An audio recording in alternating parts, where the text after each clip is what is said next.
I'm I'm working in my office and I'm thinking about this conversation that I just had earlier today. Um, I offer as a service that I offer through the mentoring services that I provide.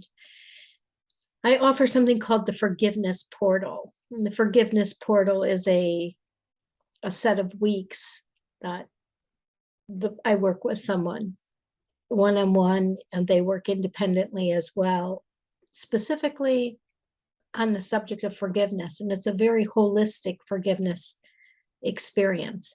Most of the time, people come into it with a specific intent, a certain person, a certain something that they want to release. But it's so interesting how the more holistic your forgiveness practice is, the more elevating the whole experience and the more resonating in your life the effects of forgiveness are, and how sustainable they are. I mean, they just last. And he was asking me, it was a man that I'm serving, and he was asking me of my own experience. And I was able to reflect back.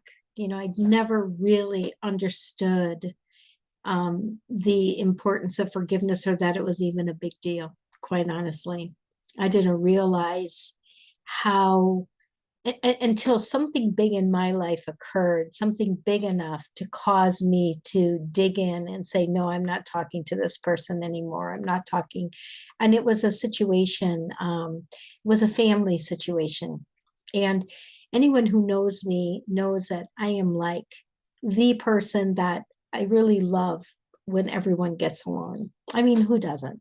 Maybe there are people who don't like that, but truly, that is like a governing value of mine: harmony and peace. And yet I found myself in a situation where I was so affronted by a response of certain individuals within my family system, that I literally withdrew. I just withdrew and literally didn't have much, if anything, to do with any of them. And I also recognized that I periodically talked about what had happened. Like I talked about it. I started to contribute a narrative. We call it the narrative. The narrative in forgiveness work it's the story that you give something that literally compounds over time. Every time you tell it, it gains more ferocity, more velocity. It just gains a momentum.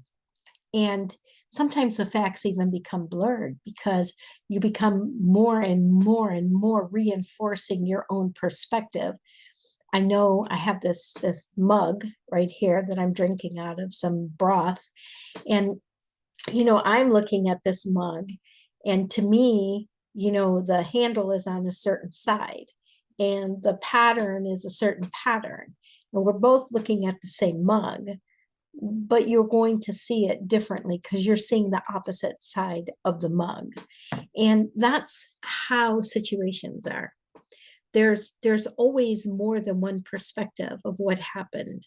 If there's two people, there's at least two perspectives. I remember someone saying once, there's what you said happened, there's what I said happened, and then there's what happened. I think that's so absolutely true, because our own experiences, our own filter definitely contributes to whatever the heck it is that we see. Like, you can only see things through your filter.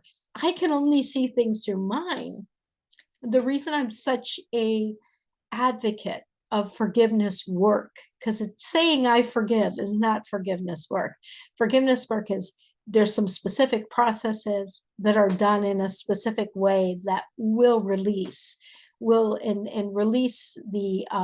emotional attachment, release the trigger, the emotional trigger. and return things more to a calm, even plane within the individual.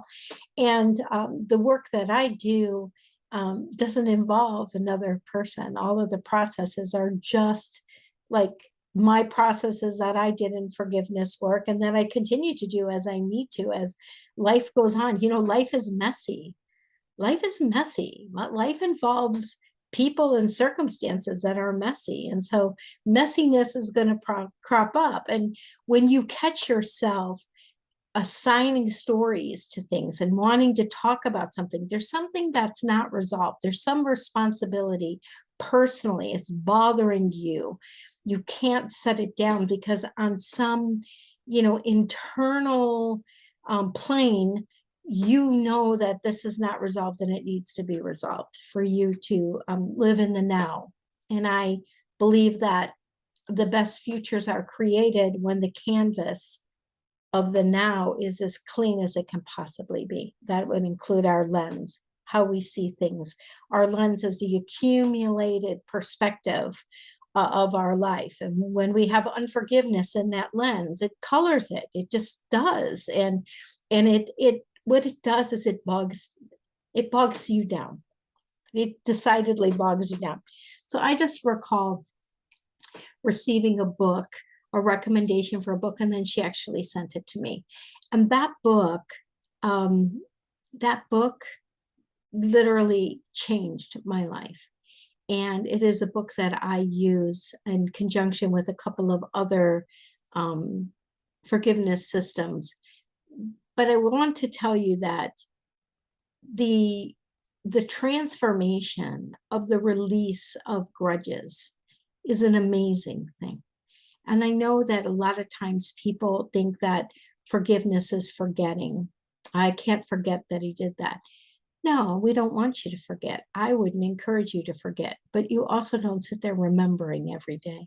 You're not carrying it on a subconscious level where your subconscious mind is preoccupied with solving it every day, because you've released the emotional attachment that you have. You've released the story around it, the narrative. You no longer need to bring it up and talk about it. As a matter of fact, if it's ever brought up, you're bored with it. It's a factual occurrence on a timeline.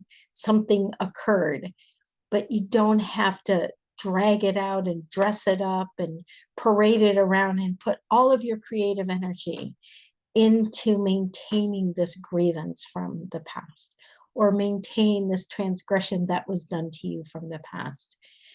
I just encourage you to pursue forgiveness work, because it is the most transformative, freeing experience of your life.